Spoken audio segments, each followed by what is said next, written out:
Hello YouTube, this is Brent again with Justice League Swag here with my top premium deck profile for Springfest over in New York. My team ended up getting second place that day, with my personal record being 8-2. So let me go ahead and tell you what I was playing. You'll probably know by the first card I show, I played Hand Cancer, just flat out degeneracy. I run the new V starter, which is just for the extra draw. It helps with this deck so much to get its combo pieces. After that, I ran 2 of the counter charger or soul charge heal triggers, just so I can get that either the extra soul I need or I need the counter charge for some reason. After that, you know, two more the V heals, so for the extra 20k defense. I ran 3 crit triggers just for that pressure, because if they think you're not running any kind of crits, you're running all draws or something like that to turbo into your pieces, these are nice little reminders that you do run crits. So I've seen this deck online. A lot of them run between 6 and 8 draws. I end up running 9 draws. Mostly because I want to see my combo pieces as soon as possible, so I can try to G-guard early, hit them with Renee, and just swing for game. And if they don't kill them, they have no crackback. As surprising enough as is, running this many draws, I did not deck out at all, which is freaking amazing if you think about all the stuff that you're doing. For the grade 1s, I'm running 4 of the new Dreadmasters, because this is a Kunchigiri Congo deck. His skill is on place, dump and draw. If you have a Kunchigiri Congo Vanguard, you can Soul Blast 1, make them bounce a rear guard back to their hand and discard. Now the great thing about this card is, if they have empty field, they still have to discard. So either way, you're going to minus that hand. Next, I run 4 Stealth Rogue of the Night Sakafumbi. I'm going to butcher these names, just to tell you ahead of time. Real simple, easy, same thing, dump and draw. You have 3 or more units, and you have 1 or less face-up counterblast. He countercharges, gets plus 3k.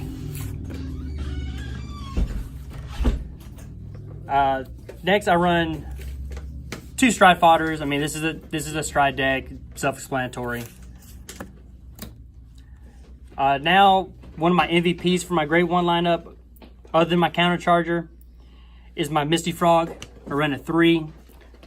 When a unit's dominated and attacks, slide into soul, give that unit plus 3, and it gives me a draw. So not only does it give me a soul for other cards, it gives me a draw also if I'm missing like that key piece. Grade 2 lineup,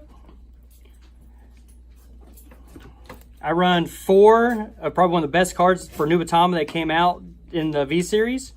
Stealth Dragon Magatsu Gale, run him at 4. It's just too good. He replaces himself if he's on rear guard for the souls. He nets you a card, so he basically replenishes your hand for playing him. I mean, and he gets plus 6k, so he hits 15 on grade 2 turns. Those are good numbers. Next, I'll run 2 Momentary Stealth Rogue Tsunomasa. This card's great because if you're on your grade 3 turn, or you give your guy, you give your grade 3 plus 3, you get a free soul charge. And then if you want to bounce him back in the battle, you just soul blast that card. He soul charge, goes back to your hand. He came up sometimes very useful. Other times, I just wanted the extra soul charge, and then I intercepted with him for shield. Next is another nice card I have a play. Is a Stealth Rogue of Liquidation Satagutsi. Nice card when I'm on Renee. He's an 11k attacker, and when that dominant unit attacks and he's on the field, I can counterblast 1, retire that unit, and I draw. I mean, still, he's basically like another draw card to hold in the attempt to get all my pieces. And then last, for my grade 2 lineup, I run 2 Stealth Dragon Ugai. This card is probably, next to Mugatsu, one of my favorite cards in this deck in my grade 2 lineup. His skill is when placed, lower or raise opponent's Vanguard to 11k. So if you're on your domination attacks, if they hit a trigger and they go up to like 23 or 22, play him. No. You go back to 11, and then you make 2 of your other units 11Ks also. So he came up quite a few times during the regionals, and opponents you just saw the dismay in their eyes when they saw him hit the field, and they no longer had defensive triggers to help them. Now in my grade 3 lineup, I play 1 Void Master just to prevent them from intercepting, and then he can bounce him. He can bounce himself, one of your other cards, or one of your opponent's cards at the end of his battle. I tend to always bounce him just in case if I need the stride fodder for the next turn.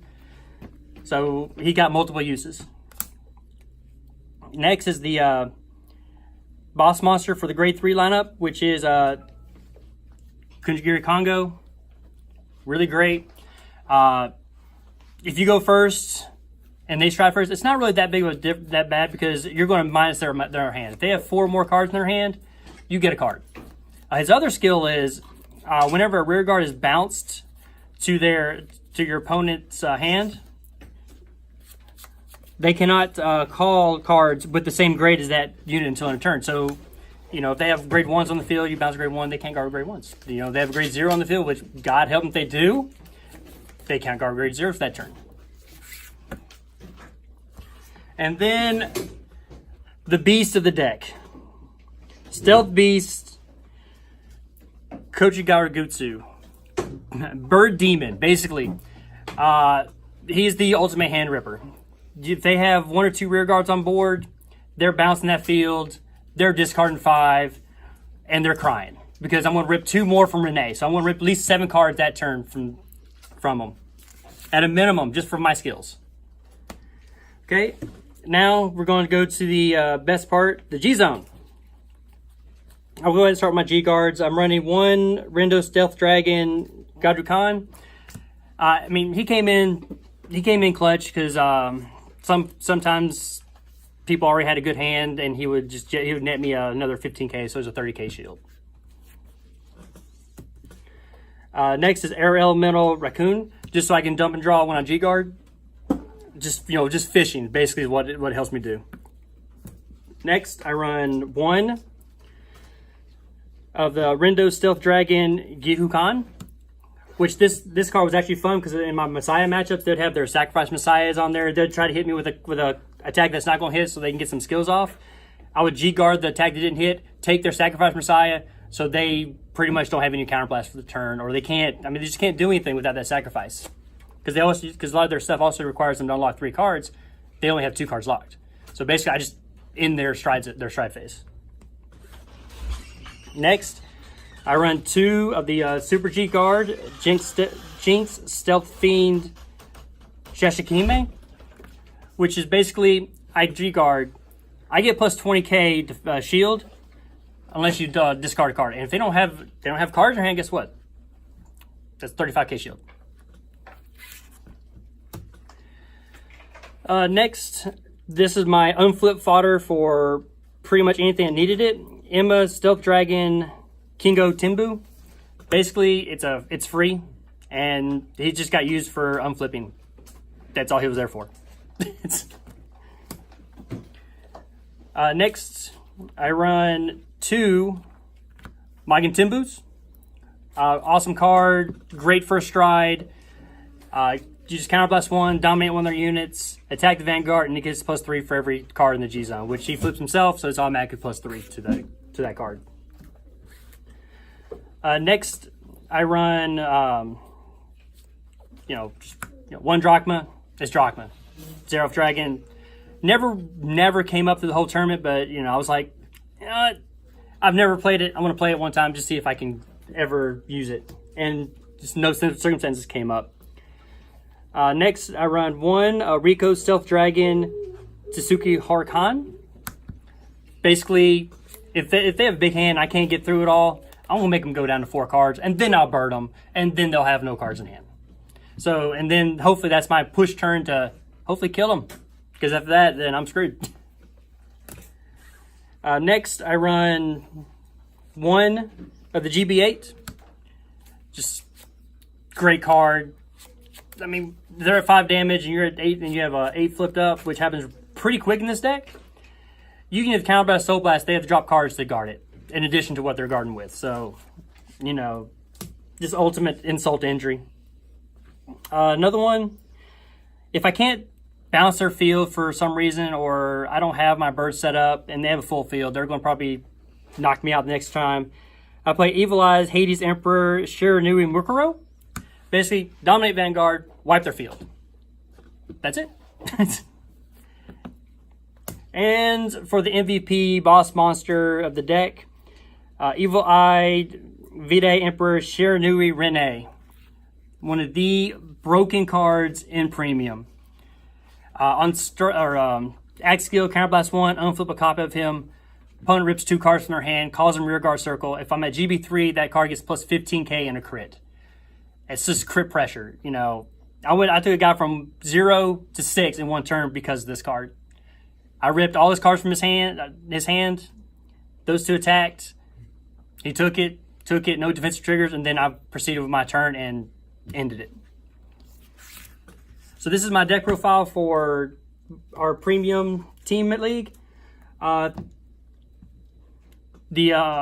matches were pretty much self-explanatory the whole time. It was pretty much get to Congo, get to Renee, Bird, just rinse repeat the whole tournament. If you have any questions, you know, feel free to comment. But like and subscribe, and we'll see you guys later with more deck profiles.